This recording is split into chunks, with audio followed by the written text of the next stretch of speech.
Comment créer un CV moderne et impactant avec Excel? Bonjour à tous, Alex d'excelformation.fr et aujourd'hui je vais vous montrer comment utiliser Excel pour créer un CV moderne qui vous permettra de sortir du lot. Pour cela, nous allons utiliser les fonctionnalités avancées proposées par Excel, telles que la fonction Unicart, la mise en forme avancée, etc. Et donc nous verrons comment partir d'un CV très basique dans lequel les informations sont uniquement présentées sous la forme de liste afin d'arriver jusqu'au type de CV que nous avons actuellement à l'écran. Alors vous trouverez très régulièrement de nouvelles vidéos sur la chaîne, alors pensez à vous abonner et surtout à activer la clochette de notification afin d'être sûr de ne manquer aucune astuce et de devenir rapidement un pro d'Excel.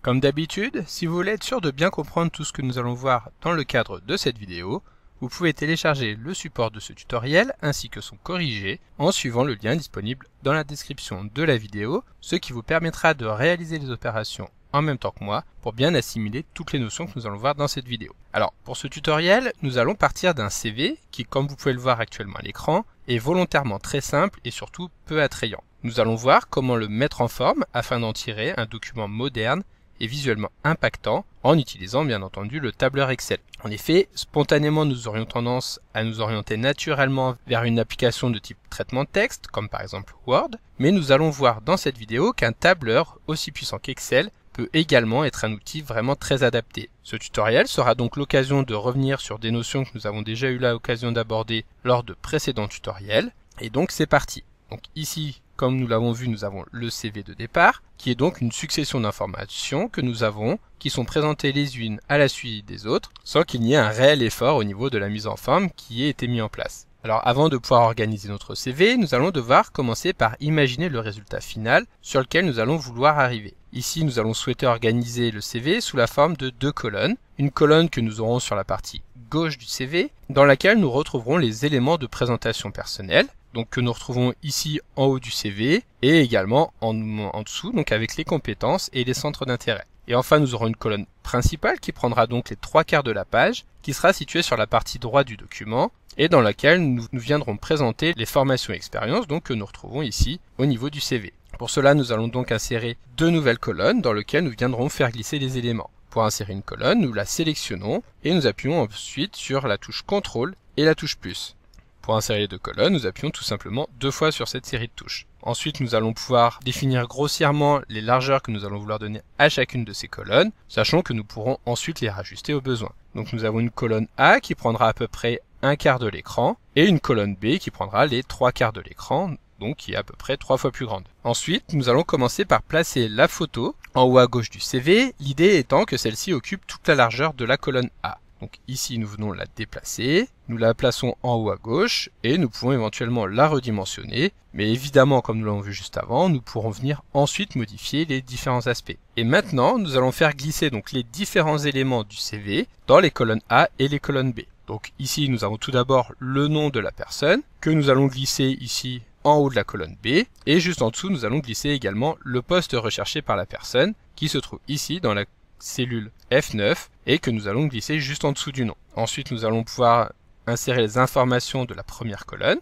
Donc tout d'abord, nous allons avoir l'adresse, le numéro de téléphone et les informations personnelles que nous allons faire glisser juste en dessous. Nous allons les séparer afin de pouvoir les faire figurer dans 2 rubriques différentes. Ça, nous le verrons juste après. Donc nous allons par exemple laisser un espace de 4-5 lignes entre chacune des rubriques. Ensuite, nous allons retrouver, comme nous l'avons vu tout à l'heure, les compétences et les centres d'intérêt qui seront également glissés dans cette colonne. Donc ici, les compétences que nous allons rabaisser très légèrement et pareil pour les centres d'intérêt. Donc nous sélectionnons les cellules et à l'aide de la souris, nous allons tout simplement glisser la sélection vers le bas. De cette manière, ici, il ne nous reste plus qu'à sélectionner l'information et l'expérience que nous allons tout simplement pouvoir faire glisser cette fois-ci dans la colonne B au niveau du contenu de notre CV. Alors avant d'aller plus loin, nous allons rapidement modifier la police de caractère et le fait de le faire maintenant nous permettra d'estimer directement la taille occupée par les textes. Donc pour modifier la police de caractère de l'ensemble des textes, nous sélectionnons toutes les cellules de la feuille, donc en cliquant sur le petit bouton qui est situé en haut à gauche. Ensuite, nous nous rendons dans le menu Accueil et ici nous allons pouvoir choisir une police, donc par exemple la police Corbel Light. Donc nous descendons le menu vers le bas et lorsque nous avons trouvé la police qui nous intéresse, il suffit tout simplement de cliquer sur celle-ci. Il s'agit ici d'une police très fine, ce qui permet de donner un aspect moderne au CV. Et donc maintenant, nous allons pouvoir nous attarder sur les rubriques de la colonne A, en commençant par attribuer un titre à chacune d'entre elles. Pour cela, nous allons insérer un objet, donc en nous rendant dans le menu Insertion, et dans le menu Forme, nous allons sélectionner un rectangle avec les coins arrondis. Nous allons dessiner la forme de l'objet, et ensuite nous allons passer le curseur sur le petit point jaune, que nous allons glisser le plus possible vers la droite, afin d'agrandir au maximum l'angle pris par les coins. Ensuite, pour insérer un texte dans la forme, il suffit de double-cliquer sur celle-ci et de venir le saisir tout simplement. Donc ici, nous allons retrouver les informations qui concernent le profil de la personne. Nous tapons profil de points et ensuite nous allons pouvoir mettre en forme le texte de ce bouton. En nous rendant dans le menu Accueil, nous allons tout d'abord pouvoir centrer verticalement et horizontalement le contenu de la forme que nous venons de créer et nous allons également pouvoir augmenter la taille de celui-ci. Pour cela, il faut sélectionner le texte et appuyer sur le bouton Augmenter la taille de police. Lorsque nous avons terminé le premier bouton, nous allons pouvoir le dupliquer afin de créer les autres boutons. Donc pour le dupliquer, il suffit de le sélectionner et d'appuyer sur CTRL D. Ensuite, nous plaçons le second bouton à l'endroit qui nous intéresse. Ici, il va s'agir de venir saisir les centres d'intérêt. Donc nous venons saisir centre d'intérêt. Nous resélectionnons le bouton et nous appuyons à nouveau sur CTRL D pour le dupliquer.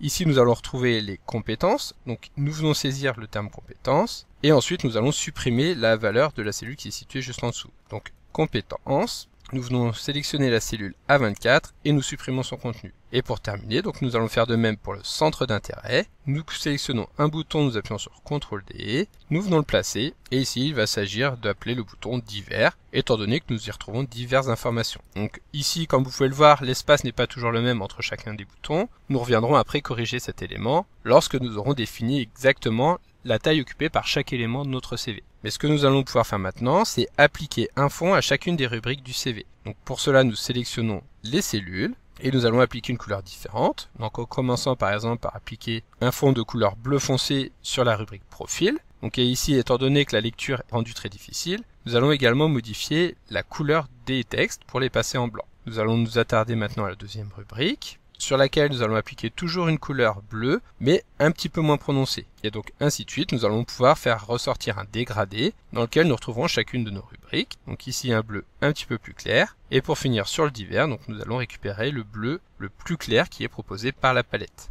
Nous allons ensuite appliquer les mêmes couleurs au bouton que nous venons de créer. Donc nous sélectionnons le bouton divers. Ici nous venons sélectionner la couleur bleue. Donc comme nous l'avons vu tout à l'heure, ici la lecture va encore une fois être rendue difficile. Il va tout simplement suffire de modifier la couleur pour récupérer la couleur automatique. Et donc nous allons procéder de cette manière afin de modifier la couleur de tous nos boutons. Donc le centre d'intérêt, nous allons également modifier la couleur du texte. Et pour finir, donc nous allons arriver sur le profil et ici nous pourrons conserver le texte en blanc. Le dernier élément à mettre en place va être de supprimer les contours de la forme. Pour cela, nous effectuons un clic droit afin de sélectionner Format de la forme. Dans le menu qui apparaît, nous allons dérouler le menu Courbe et nous allons sélectionner aucun trait. Lorsque nous avons effectué cette première opération sur un bouton, nous pourrons la répéter très rapidement sur les autres boutons, donc en sélectionnant un bouton et en appuyant sur F4. Nous allons procéder de cette manière pour l'ensemble des 4 boutons afin de supprimer toutes les bordures. Donc maintenant, pour agrémenter un petit peu les lignes de ces rubriques, nous allons insérer une petite icône en utilisant la fonction Unicar que nous avons découvert dans un tutoriel précédent. Et donc pour utiliser cette fonction,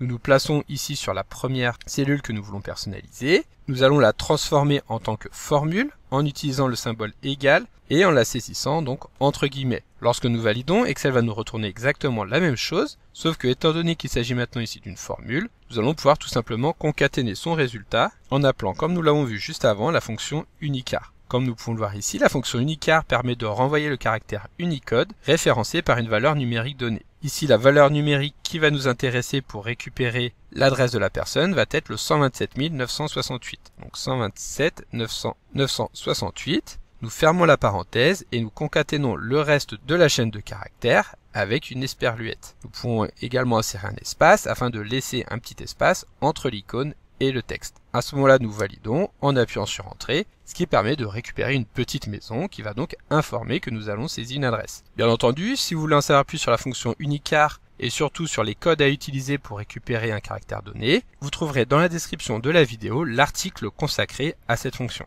Ensuite, pour le numéro de téléphone, donc nous allons procéder de la même manière en appelant la fonction Unicar avec la valeur 128 222. Nous fermons la parenthèse, ensuite nous concaténons ce résultat donc avec le numéro de téléphone et nous validons. Voilà, donc nous pouvons ensuite faire de même pour l'ensemble des rubriques de la colonne A. Et si vous voulez connaître les codes utilisés, il suffit tout simplement de télécharger le fichier en utilisant le lien disponible dans la description de la vidéo. Et voilà, donc les différentes icônes sont correctement insérées et nous allons maintenant pouvoir nous attaquer aux compétences. Pour présenter les différents niveaux de compétences, nous allons pour cela utiliser des étoiles vides et pleines qui correspondent donc aux codes 9733 et 9734. Donc pour l'anglais, nous allons définir un niveau de maîtrise de 3 sur 5. Donc niveau scolaire, espace, ensuite nous insérons la formule Unicart avec la valeur 9733, donc l'étoile pleine, 9733. Puis nous allons copier cette partie de texte afin de l'insérer 3 fois et ensuite insérer l'étoile 9734 qui correspond donc à l'étoile vide. Nous dupliquons la 9734 et lorsque nous validons, nous allons effectivement retrouver notre niveau d'anglais qui sera égal à 3 sur 5. À ce moment-là, nous pouvons supprimer la notion de scolaire.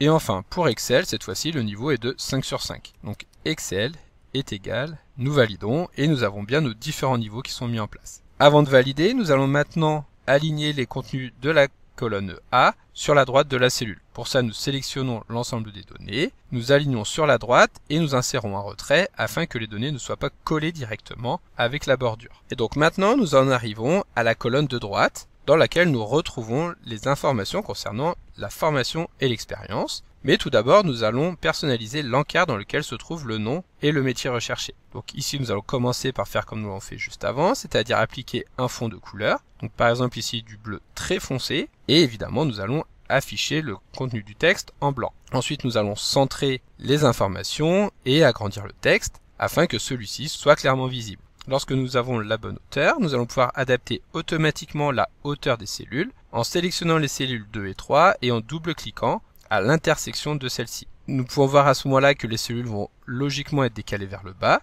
Il suffira de sélectionner 3 lignes et d'appuyer sur CTRL- pour les supprimer. Cela étant fait, il restera à adapter la taille de la photo afin que celle-ci couvre l'intégralité de la hauteur de l'encart qui lui est dédié. Donc ici la photo est déformée, mais pas d'inquiétude, il suffira tout simplement d'agrandir la largeur de la cellule afin de retrouver l'apparence telle qu'elle était à la base. Ensuite, pour ce qui est de la formation et de l'expérience, nous allons faire comme nous l'avons fait juste avant, c'est-à-dire insérer une icône au niveau des titres. Donc ici, nous allons utiliser encore une fois la fonction Unicart, avec pour paramètre le nombre 127 891, et nous allons ajouter à la suite le texte, donc formation au pluriel. Nous validons. Nous pouvons supprimer le soulignement, donc en appuyant sur CTRL-U, et augmenter la taille du texte, afin que celui-ci soit bien visible. Nous allons faire de même pour le titre Expérience, en utilisant le code 128-188, et nous pouvons valider. Comme tout à l'heure, nous supprimons le soulignement, et nous agrandissons ce texte à 18. Nous allons ensuite agrandir le retrait de toutes les lignes de chaque partie, ce qui va permettre de détacher les titres que nous venons de définir.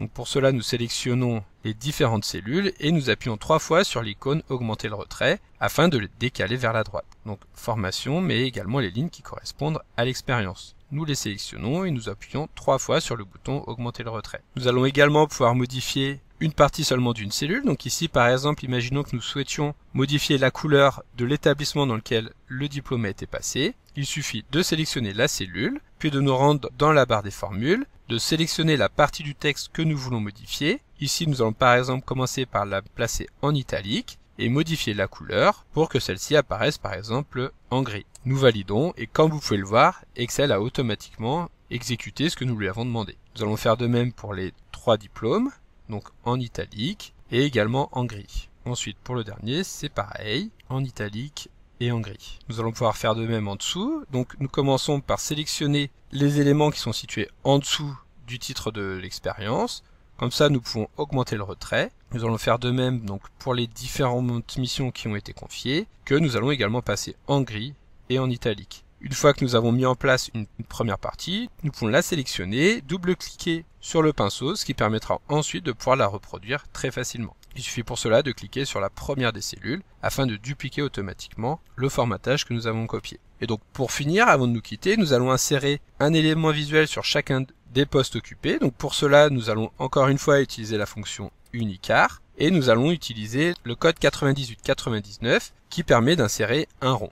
Donc 98-99 Comme d'habitude, nous utilisons l'esperluette afin de récupérer la fin du texte. Nous procédons de la même manière pour l'ensemble des 3 postes qui ont été occupés. Et pour terminer le travail sur l'aspect visuel, il suffit ensuite d'insérer une barre, donc en utilisant le menu Insertion, Forme, et de choisir donc d'insérer une courbe. Nous plaçons le début de la courbe sur le premier point, et nous allons le terminer sur le dernier point. Ensuite, pour que celui-ci soit complètement vertical, nous nous rendons dans le menu mise en forme, donc qui n'apparaîtra que lorsque la forme sera sélectionnée, et nous allons nous rendre à droite au niveau du menu largeur, afin de définir une largeur à 0. Lorsque nous avons fait cela, nous allons pouvoir modifier la couleur, donc afin de lui affecter la même couleur que les points que nous avons insérés juste avant, et nous allons également pouvoir définir une épaisseur, donc par exemple ici une épaisseur de 3 points. Lorsque nous avons terminé, nous pouvons utiliser les flèches du clavier, afin de placer la forme au milieu des points que nous avons insérés, ce qui permet de terminer notre CV. Donc nous pouvons dézoomer afin de visualiser l'aspect général de celui-ci, et nous allons pouvoir éventuellement effectuer les différentes modifications qui peuvent s'imposer. Donc par exemple ici, comme nous pouvons le voir, la première rubrique est bien plus grande que les autres, donc nous allons tout simplement remonter les différentes rubriques. Pour cela, nous les sélectionnons, nous les allons glisser vers le haut. Nous allons faire de même donc pour la partie basse. Nous sélectionnons l'ensemble des rubriques, nous la remontons. De cette manière, nous pouvons voir que nous avons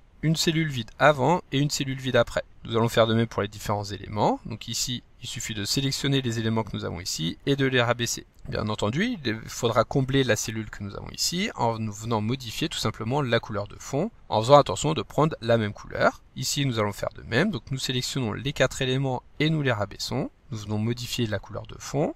Et il restera ensuite plus qu'à s'attarder donc à la dernière rubrique en procédant encore une fois exactement de la même manière, donc en venant modifier la couleur de fond. Et ici, pour réaliser cette opération donc de manière très rapide, il suffit de sélectionner la cellule et d'appuyer comme nous l'avons fait juste avant sur F4. Et voilà, donc notre CV est maintenant terminé. Si vous voulez récupérer votre exemplaire, il suffira tout simplement de suivre le formulaire auquel vous pourrez accéder en suivant le lien disponible dans la description de la vidéo. Donc comme d'habitude, vous pouvez télécharger le support de secours en suivant le lien que vous trouverez dans la description de la vidéo. Si la vidéo vous a plu, n'oubliez pas de la liker et de la partager à vos collègues et amis sur l'ensemble de vos réseaux sociaux. Et vous pouvez également me laisser vos impressions dans l'espace des commentaires, je lirai chacun d'entre eux et y répondrai avec plaisir. Évidemment, si ce n'est pas encore fait, abonnez-vous à la chaîne pour ne manquer aucune astuce. C'est également très important pour m'aider à gagner en visibilité afin de pouvoir développer la chaîne et continuer de vous proposer des tas de nouvelles vidéos. Merci d'avoir suivi cette vidéo et à très bientôt pour un prochain tuto.